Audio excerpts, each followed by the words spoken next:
সাহাবীদের আলাপ কেমন হতো, সাহাবীরা কি বিষয়ে আলাপ করতেন। দীর্ঘদিন কোন সাহাবী শাম সিরিয়া চলে গেছেন ব্যবসা বাণিজ্যের কেন্দ্রে, মসজিদে নববীতে দেখা যায় না। কেন দেখা যায় না? বিদেশে ব্যবসায় রয়েছে, দীর্ঘদিন পর সে ফিরেছে। বন্ধুর সঙ্গে দেখা, তোকে তো 1 বছর দেখতে পাইনি। বলে না 1 বছর তো নয়, মোটামুটি 8 মাস হলে হলো এরকমই। চলো বাবা একটু নাস্তা পানি হলো। কেমন আছো বন্ধু, ছেলে মেয়ে কেমন আছে? আলহামদুলিল্লাহ। সব কথার কথা, লাখ কথার এক কথা, হাজার কথার এক কথা। শেষকালে তাদের কথা শুরু হয়ে গেল, ভাই ইমানের হালাত কি তুমি বলো। বলে আমার ইমান বড় দুর্বল হয়ে গেছে। রসুলের মজলিসে চোখের পানিতে কেঁদেছি, ব্যবসায় গিয়ে নামাজে আল্লাহ মনে পড়ছিল না, খালি ব্যবসার হিসাব মনে পড়ছিল। নিশ্চয়ই ইমান দুর্বল হয়েছে, ইমানকে মজবুত করতে হবে। বলে হবে তো তুমি আমাকে ইমান মজবুত করো, আর আমি তোমার ইমান মজবুতের সাক্ষী দিব। একজন সাহাবী বলতেন আল্লাহ আছে, তো আরেকজন বলতেন বেশাক আল্লাহ আছে। আরেকজন বলতেন জাহান্নাম আছে, বেশাক জাহান্নাম আছে, জাহান্নামের আগুন সত্য, জাহান্নাম সত্য। বিশ্বনবী বলেছেন জাহান্নাম সত্য, কিয়ামত হবে, হিসাব হবে, ফুলসেরাত আছে। একজন বলতেন নবীজির হাদিস, আর একজন সাক্ষী দিচ্ছেন বেশাক বেশাক, তুমি যা বলেছো সত্য। এদের এই আলাপের কারণে ধীর গতিতে তাদের হৃদয়ের ভিতরে ঈমান বাড়তে থেকেছে। আল্লাহ তাবারাক ওয়া তাআলা এর জন্য আমাদেরকে বলেছেন আল হাক্কু মুত্তাকাসুর। প্রকৃত পক্ষে এই সূরাটা ঈমানের জন্য, সূরা মালের জন্য নয়। আল্লাহ বলছেন মালের প্রাচুর্য তোদেরকে আমাকে ভুলিয়ে রেখেছে।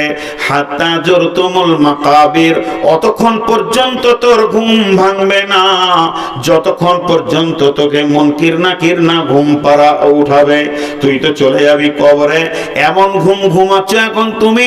মালের প্রাচুর্য, পৃথিবীর ঐশ্বর্য তোমাকে গাফেল করে দিয়েছে আমার মতো রব থেকে। অতএব তোমার মাল তোমার যতক্ষণ না তুমি কবরে গেছো। কাল্লা সাওফা তা'লামুন সুম্মা কাল্লা সাওফা তা'লামুন, নিশ্চয়ই একদিন জানতে পারবে। আবার বলছি একদিন জানতে পারবে। কাল্লা লাউ তা'লামুনা ইলমাল ইয়াকিন, সেদিন তোরা জানবি, তোদের ইয়াকিন ফিরে আসবে, দৃঢ় বিশ্বাস হবে, ইলম বেড়ে যাবে, জ্ঞানের ভান্ডার তোদের বেড়ে যাবে জান্নাত জাহান্নামের। সেদিন কবরে এই জ্ঞানগুলো নিয়ে কোনো লাভ হবে না। ইলমাল ইয়াকিন, কাল্লা সাওফা তা'লামুন সুম্মা কাল্লা সাওফা তা'লামুন কাল্লা লাউ তা'লামুনা ইলমাল ইয়াকিন লাতারাবুন্নাল জাহিম, 2 চোখে তোরা তখন জাহান্নামকে দেখবি। সুম্মা লাতারাবুন্নাহা আইনাল ইয়াকিন, তোদের চোখ দেখবে, বিবেক তখন বিশ্বাস করে নেবে। সুম্মা লাতুসআলুন্না ইয়াওমাইদিন আনিন নাঈম, এমন একটা দিন আসবে আল্লাহর ক্ষুদ্রতম নিয়ামতের সেদিন তোরকে প্রশ্ন করা হবে। অতএব এই সূরাটা বলছে পৃথিবীর প্রাচুর্য, আল্লাহ জাহান্নাম, ফেরেশতা, কবর, হাসর থেকে তোকে গাফেল করে রেখে দিয়েছে। তোর হাত পা দেখে মনে হচ্ছে যেন আল্লাহ নাই। মুসলমানের বাচ্চা, তুমি মুসলমান ঘরেতে বাস করো, মসজিদের দরদ ব্যথা দেখাও, জালসায় 2-4 ঘন্টা বসে বসে শোনো, কিন্তু নামাজের কাতারে তোমাকে পাওয়া যায় না। প্রকৃত পক্ষে তোমার ভিতরে ঈমানের কোনো পাওয়ার নাই। আপনি ঘর যান, আপনারাও যান, আমি একাই চালাবো।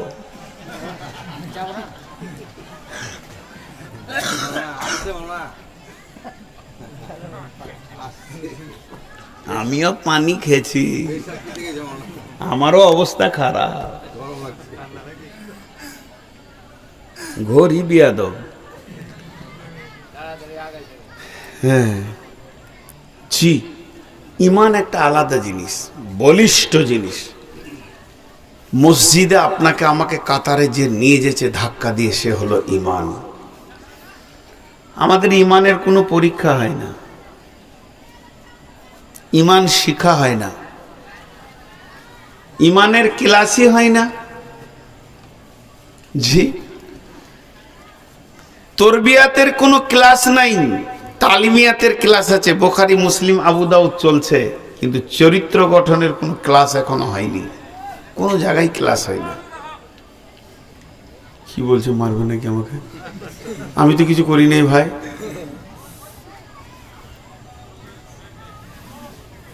কি বলছে ওরা? ইন্না লিল্লাহি। নবীদেরকে আল্লাহ ঈমান শিখিয়েছেন, নবীদেরকে আল্লাহ ঈমান শিখিয়েছেন। জি, ঈমানের ট্রেনিং দিয়েছেন। 3-4টা নবী, 25 জন নবীর কথা কোরআনে এসছে। একটা নবীর কথা বলি, বিসমিল্লাহির রহমানির রহিম।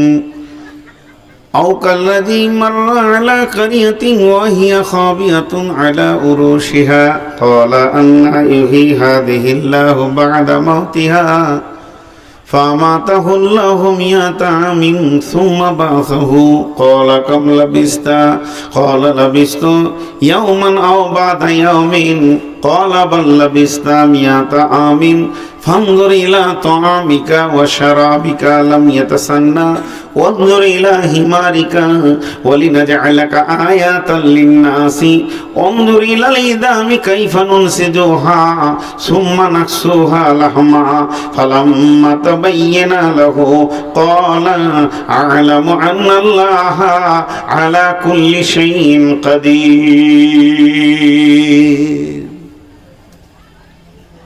ক্লাস 1-এর ছেলে এখনো অ শিখেনি, খালি বর্ণ পরিচয় বইটা নিয়ে স্কুল যেছে, মাত্র 17 দিনের পরীক্ষা। তোকে ম্যাডাম ডাকছে পরীক্ষা লিবার কি, ওই এদিকে আয়। তুই ভাবছো হয়তো যে আমি MA পরীক্ষায় বসছি আর কি। ছোট ছেলে, কি বলবো, কি জিজ্ঞেস করবে। পা পরে এলো, তো বলছে একটা মুরগির কটা পা? বিজ্ঞানের পরীক্ষা লিখছে, বলছে 4টা। বলছে যা, তাতেও নম্বর পেয়ে গেছে 40-50। মুখটা তো খুলেছে, 3.5 বছরের শিশু গো। 4টা বলেছে, কি কম বলেছে নাকি বেশি বলেছে? তো নাম্বার কেন পাবে না? কিন্তু একটা MA-র ছেলে যদি ছাগলের 5টা বা বলে, তোকে কি নাম্বার দেবে বলেন? এটা MA-র ছেলে মাস্টার্স পড়ছে, ওকে বলছে ছাগলের কটা পা? তো বলছে 5টা। ওকে কি নাম্বার দেবেন? ওকে ধরে মেরে ফেলে দিতে হবে, অচল। তো নবীরা হলো অনেক বড় ঈমানের মানুষ, আর ওদের মুখ থেকে কি বের হচ্ছে জানেন? হযরতে উযাইর, তিনি একজন নবী। ঘোড়ার উপরে নয়, গাধার উপরে সওয়ার হয়ে তিনি সফর করছিলেন। কোরআন বলছে সূরা বাকারা, সফর করতে করতে সঙ্গে ছিল আঙ্গুরের রস আর ডমুর আর খেজুর, 2টা ফল আর একটা রস, জুস।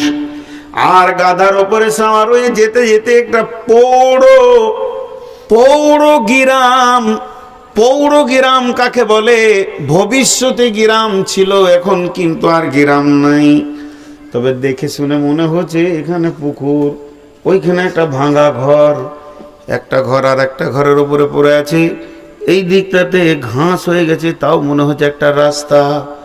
এই দিকটা একটা দিঘি, ওইটা মনে হচ্ছে কার ঘর ছিল। জায়গাটা দেখে গ্রামের মতো মনে হচ্ছে।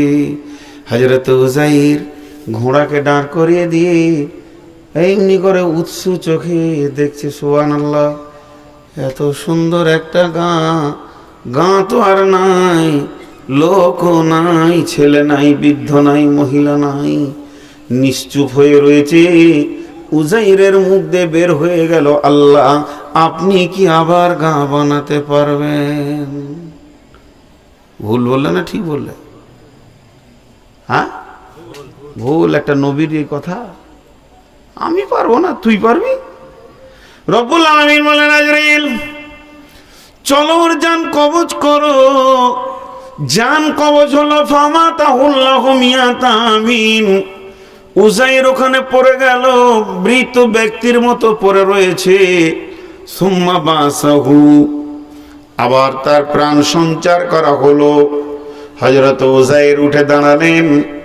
আল্লাহ রাব্বুল আলামিন বলছেন, উযাইর কাম লাবিস্তা, কতদিন তুমি শুয়েছিলে বলো। হে উযাইর, তুমি কতদিন শুয়েছিলে বলো। উযাইর তখন বলছে, লাবিস্তু ইয়াওমান ওয়া বা'দা ইয়াওমিন। তাফসীর ইবনে কাসিরে লিখেছে, উযাইরকে যখন মারা হয় সময়টা ছিল সকাল, যখন জীবিত করা হয় সময়টা হচ্ছে বৈকাল।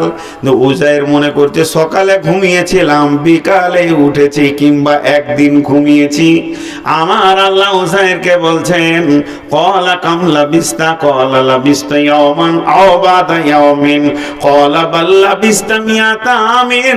উযাইর রে, ক্যালেন্ডারটা হিসাব করে দেখ কত সালে তুই শুয়েছিস। আমি তোকে 100 বছর ঘুমিয়ে রেখেছি, একদিন নয়, দুদিন নয়, ওকে 100 বছর পর আমি জাগালাম। ফানজুর ইলা তুআমিকা ওয়া শারাবিকা লাম ইয়াতাসান্না। কই তোর সেই খাবারগুলো? দূরে গিয়ে দেখছে আঙ্গুর আর খেজুর যেমন কার তেমন আছে, আঙ্গুরের রসটাও সেই রকম সুন্দর হয়ে আছে, নষ্ট হয়নি। আমার আল্লাহ পারেন নাকি? সবই পারেন। এরপরে আমার আল্লাহ বলছেন, অঞ্জুরিলা হিমারিকা। উযাইর, তুমি তো গাধার উপরে সাওয়ার হয়ে এসেছিলে, কই তোমার সেই গাধাটা কই? তো চারিদিকে তাকিয়ে দেখছে গাধা তো নাই, বেঁধে রেখেছিলাম এই গাছে, সে গাধা কয়? কয়েকটা হাড্ডি পড়ে রয়েছে, এরকম ধরলে খস করে ছেড়ে দিয়েছে। আল্লাহ বলছে, তাকিয়ে থাক তুই, আমি ম্যাজিকটা লাগিয়ে দিই, ভেলকিটা লাগিয়ে দিই। আসমান থেকে একটা হাওয়া এলো, মুসিরাতের হাওয়া, ঠান্ডা সুন্দর শীতল হাওয়া ওই মাটিতে বইতে শুরু করেছে।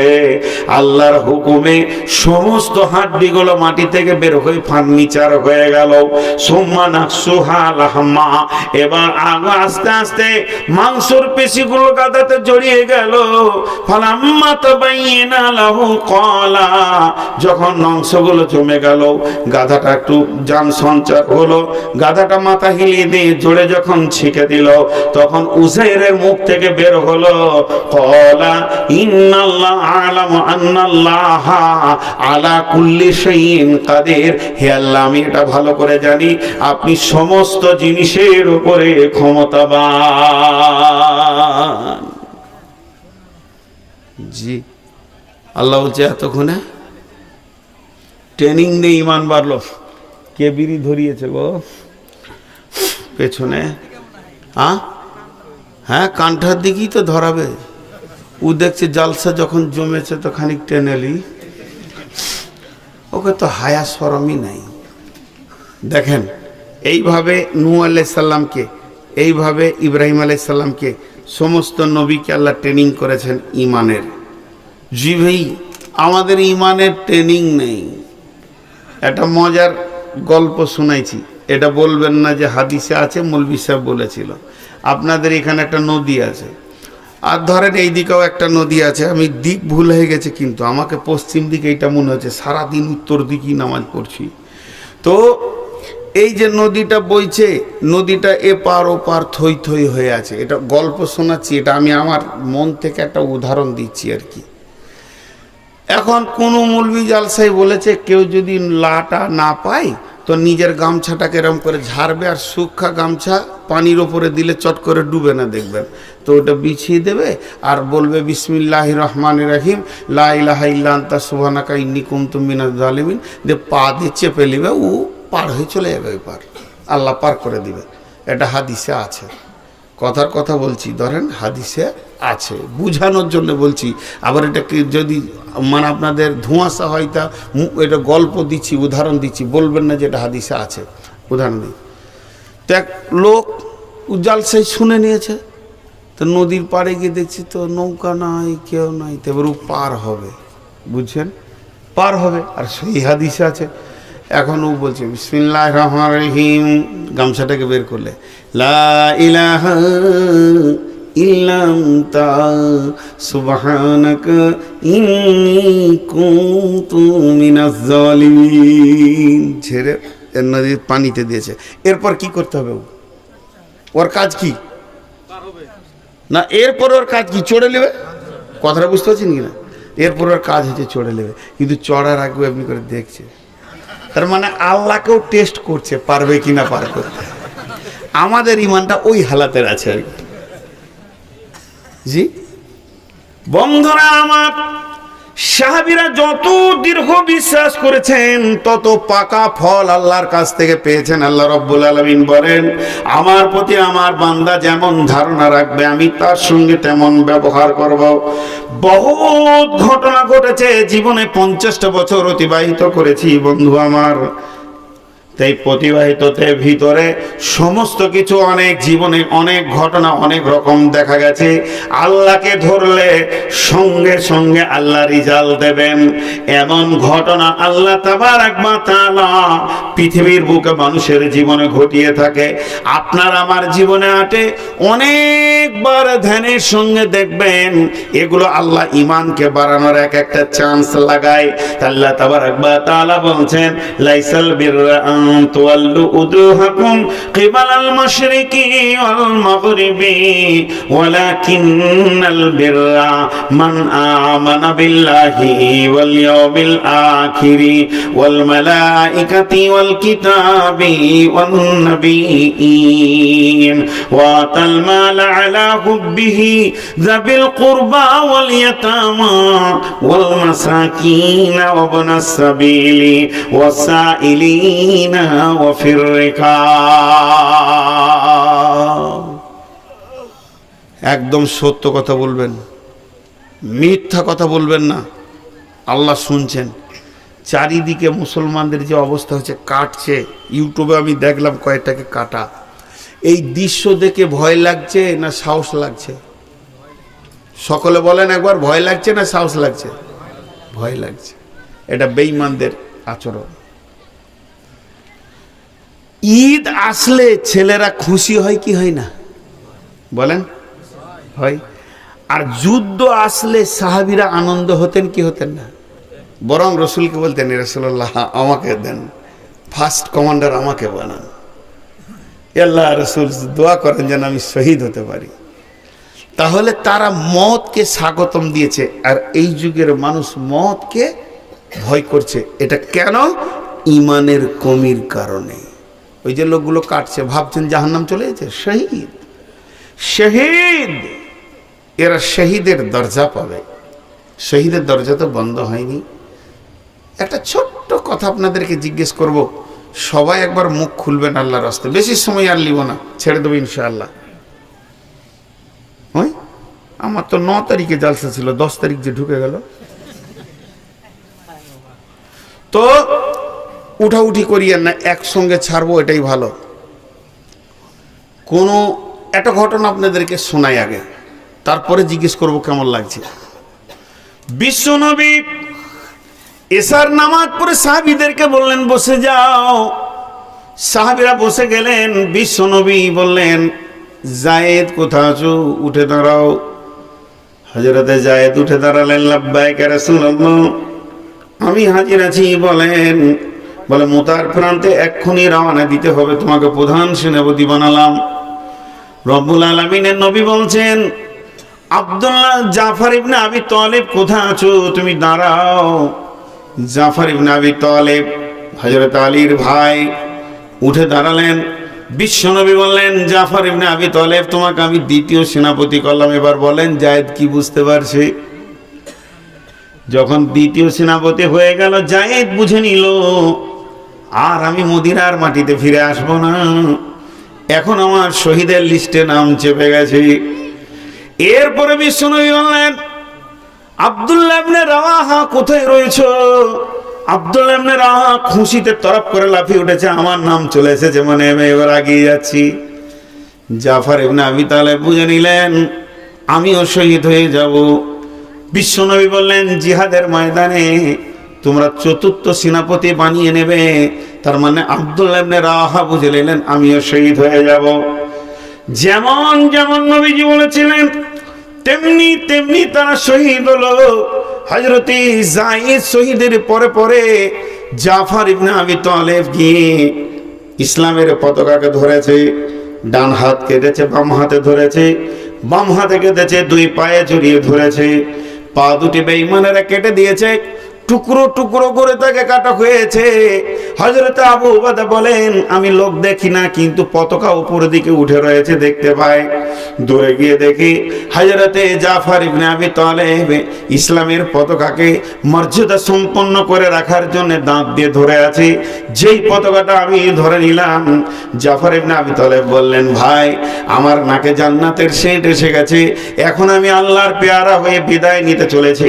আমার বিদায় সালামটা বিশ্ব নবীর কাছে তুমি পৌঁছে দিও। তৃতীয় সেনাপতি আব্দুল্লাহ ইবনে রাওয়াহা এসে পতাকা নিয়ে এলেন। সেনাপতি কমান্ড্যান্ট সে কাজ শুরু করলেন। তিনিও পৃথিবীর বুক থেকে বিদায় নিলেন।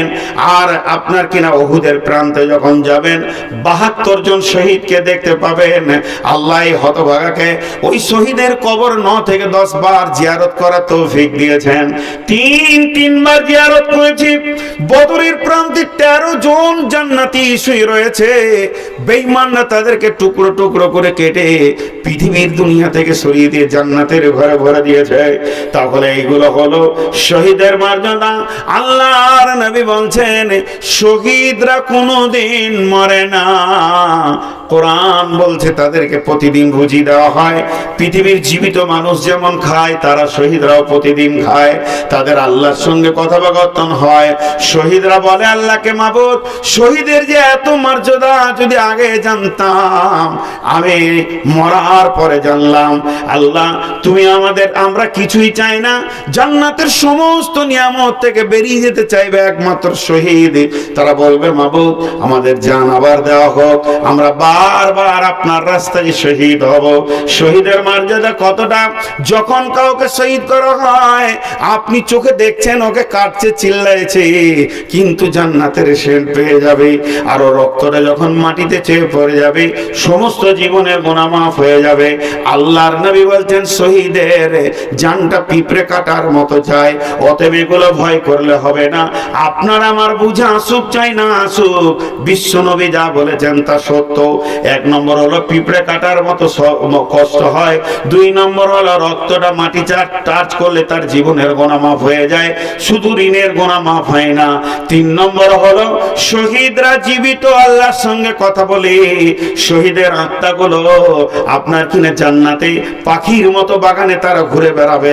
শহীদদেরকে আলাদা সম্মান দেওয়া হয়েছে। অতএব আল্লাহ তাবারাক ওয়া তাআলার নবী শেষ কথা বলেছে, কারো যদি শহীদের তামান্না না থাকে, যা তার মত হবে মুনাফিকের মত। আর কারো যদি শহীদের তামান্না থাকে আর বিছানায় মরলো, আল্লাহ শহীদের দরজা দান করবি। আমি এতগুলো কথা বললাম তার একটা প্রশ্ন করার জন্যে। এই ঘটনাটা তো আমার কাছে প্রথম শুনেন নাই, জীবনে অনেক আলেমের কাছে শহীদের কথা শুনেছেন।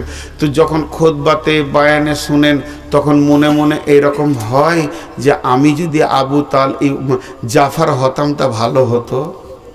হয়? আরে কথা বলে না কেন রে ভাই? আমি জিজ্ঞেস করছি তো কথা বলছেন না, কি আজীব জায়গায় কত। আপনাদেরকে তো আমি জিজ্ঞেস করছি, হ্যাঁ নাটা বলেন ভাই। না আপনাদের কি মনে হচ্ছে যে আমি আপনাদের সঙ্গে বেয়াদবি করছি? বুঝতে পারিনি? তাহলে আরেকবার বলছি, এই যে শহীদদের ঘটনাগুলো শুনলেন, শোনার সময় মনে হয় যে আমি সেই জামানায় থাকলে শহীদ হতাম। হয় কি হয় না? তো সেই জামানায় কি দরকার আছে? এই জামানায় শহীদ হন, একই তো মর্যাদা পাবেন। হাসছেন কেন? হাসির কথা তো লয় এটা। হ্যাঁ, এটা তো হাসির কথা আমি বলিনি। একই তো মর্যাদা পাবেন। নামাজ, ইসলামের 5 ওয়াক্ত নামাজ শুরু হয়েছে কখন থেকে? শাবে মেরাজ থেকে। নামাজ শেষ হবে কখন? পশ্চিম দিকে যেদিন সূর্য উঠবে সেদিন নামাজ শেষ হবে। তার আগে পর্যন্ত চলবে কি চলবে না? ইসলামের প্রথম যুদ্ধ শুরু হয়েছে বদর থেকে। এই জিহাদ কি বন্ধ হয়ে গেছে? শহীদের রাস্তাটা বন্ধ আছে, চলবে। এটা বন্ধ হবে কখন? যখন ইমাম মেহেদি আসবে, যখন আমাদের ঈসা আলাইহিস সালাম আসবেন এবং দাজ্জালকে পৃথিবী থেকে সরাবে। তার আগে পর্যন্ত এটা থাকবে। তো নরেন্দ্র মোদী না থাকবেন তো শহীদ হবে কোথায়? আমরা ভাবছি হয়তো যে কি দোষ করলাম যে আল্লাহ নারাজ হয়ে গেছে, আমরা মার খেয়েছি। তা আমরা কি ওই হানজালার থেকে বড় ইমানদার? আমরা কি আমির হামজার থেকে বড় ইমানদার?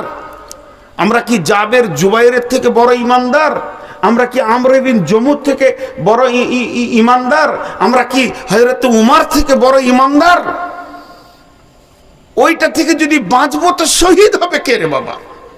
শহীদের সিটগুলো পূরণ হবে কি করে? আল্লাহ একটা দয়া করে দিয়েছে। জি, একটা ছেলে দিল্লি থেকে ফোন করছে, বলছে মৌলভী সাহেব, বদর ওহুদ খন্দক শুনতাম, এবার দেখতে পাবো, দিলটা খুব খুশি লাগছে। কবে লাগবে? ইমানদার, ইমান একটা এমন চাহিদা, বিশ্ব নবী বলছেন one must be in Jabalin radiyallahu ta'ala anhu qala awsani Rasulullah sallallahu alayhi wa sallam bi ashri kalimatin la tushrik billahi shay'a wa in qutilta aw hurrikta। কত কঠিন কথা! লা তুশরিক বিল্লাহি শাইয়া। হে মাজ রে, আমি আখেরি পয়গম্বর, তোমাকে 1 নম্বর সিরিয়ালে ওসিয়ত করছি, তুমি কান করে শোনো। 10টার মধ্যে প্রথম নম্বরটা কি? লা তুশরিক বিল্লাহি শাইয়া। খবরদার আল্লাহর সঙ্গে কাউকে শরীক করিও না। ওয়াইন কুতিলতা আও হুররিকতা, যদিও তোমাকে কেটে পিস বানিয়ে দেওয়া হয় তবু আল্লাহর সঙ্গে শরীক করিও না। আও হুররিকতা, যদিও তোমাকে জীবিত আগুনে জ্বালিয়ে দেওয়া হয় তবু আল্লাহর সঙ্গে কাউকে শরীক করিও না। এটা কত বড় কঠিন কথা বলেন! এখন ওরকম ইমানদার নাই? আচ্ছা, ইমানদার আছে। জি, আল্লামা দেলোয়ার হোসেন শাহিদি, ওর গোপন খবর আপনারা জানেন না।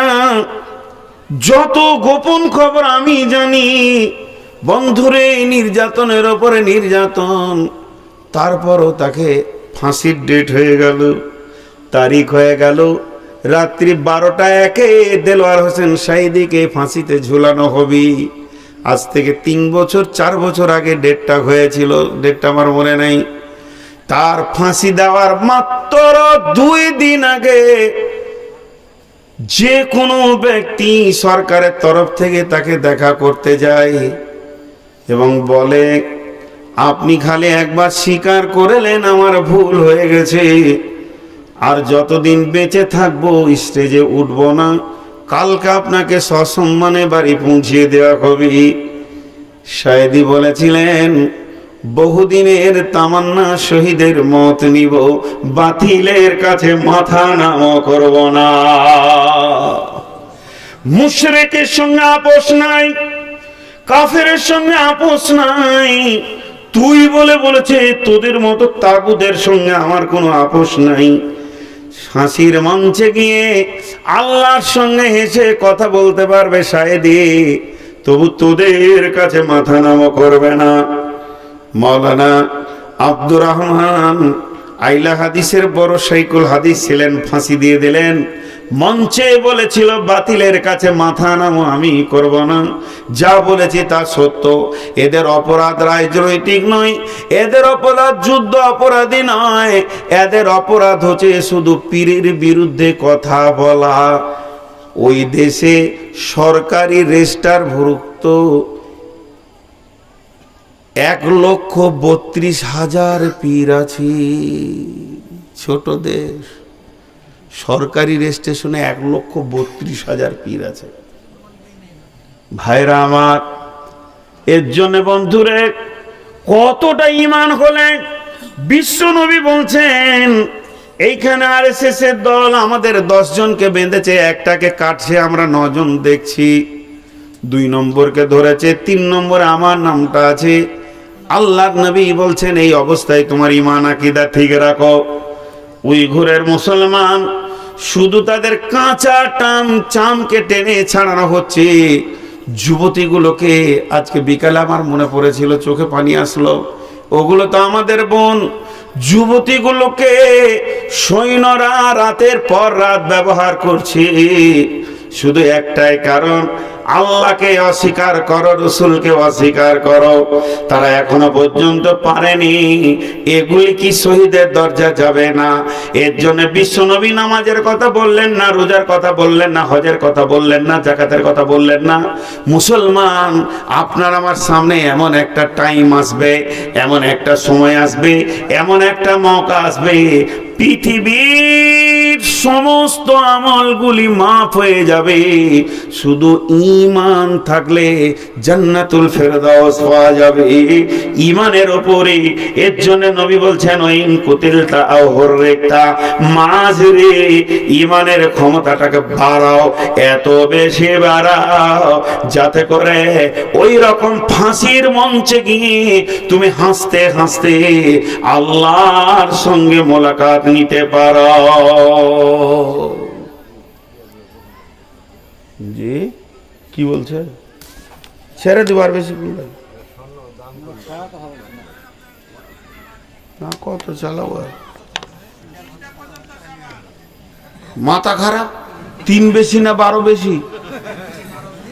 ও দিল ছোট বলি 3টে বলছে, আমার দিল কত গুর্দা বড়, 12টা পর্যন্ত চালাবো।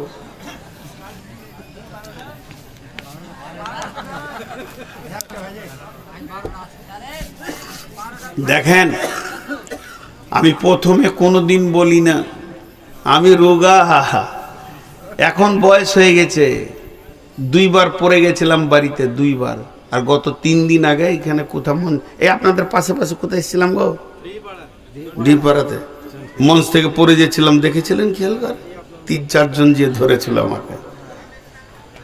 অবস্থা এবার শেষ, ওই দিকে টানছে কবরের দিকে।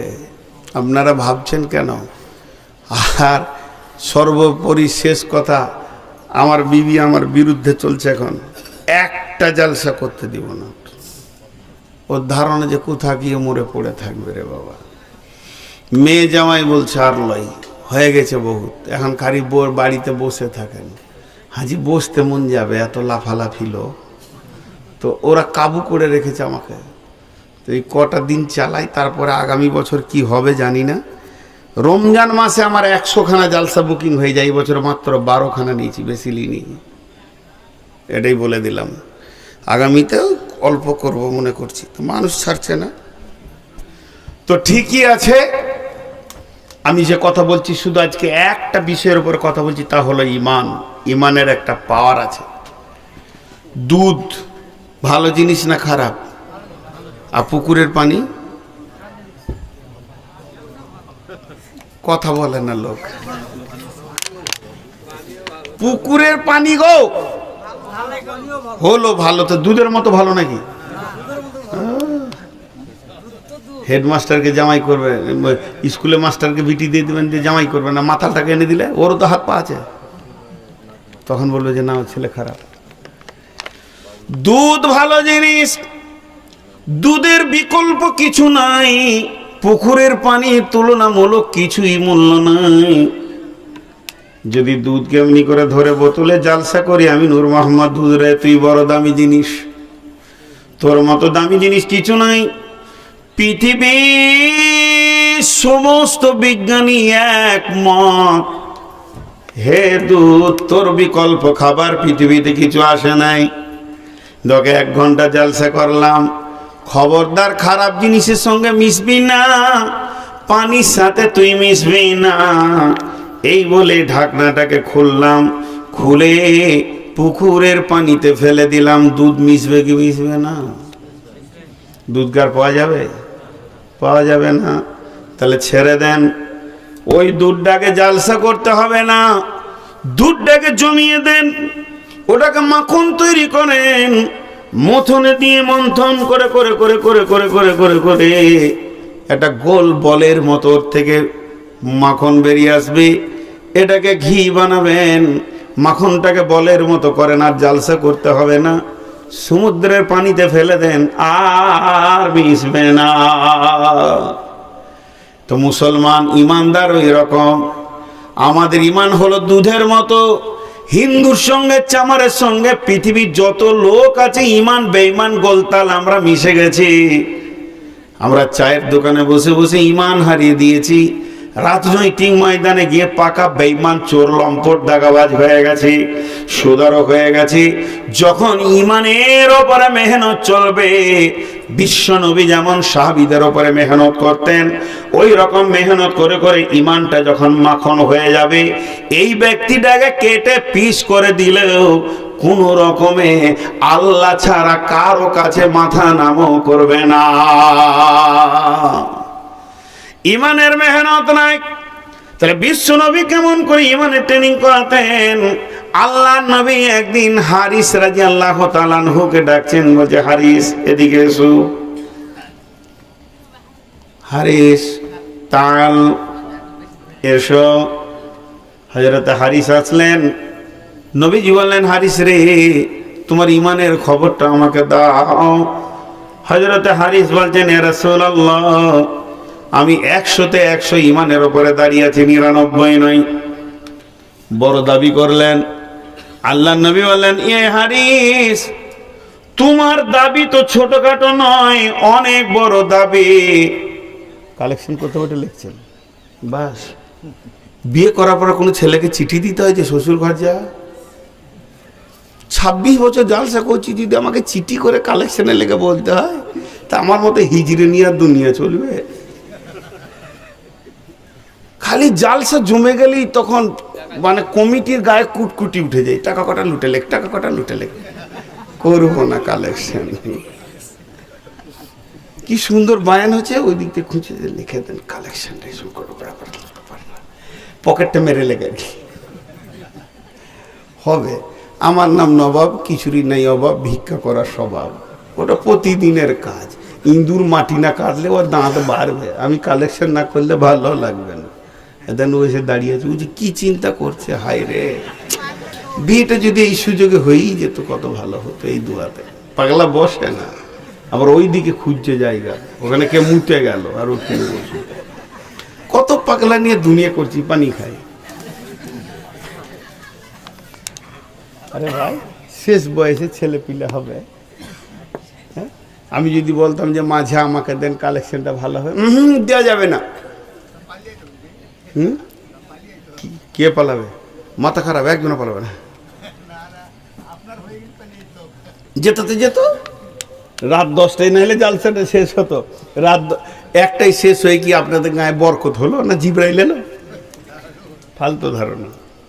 আচ্ছা দাঁড়ান, কথা অন্যদিকে গেছে। আমি হারিসের কথাটা বলছি, ভালো করে শুনুন। হারিস দাবি করল, আমি 100-তে 100 আছি। ও দয়ার নবী, আমার ইমানের এতটুকু কম নাই। বিশ্ব নবী বললেন, তোমার দাবি এত বড় কেন, তুমি আমাকে বুঝাও। হযরত হারিস বলছেন, দয়ার নবী গো, সকালবেলা যখন আমি ফজরের সালাত আদায় করেছি, তো জাহান্নামকে যেন 2 চোখে আমি দেখতে পেয়েছি।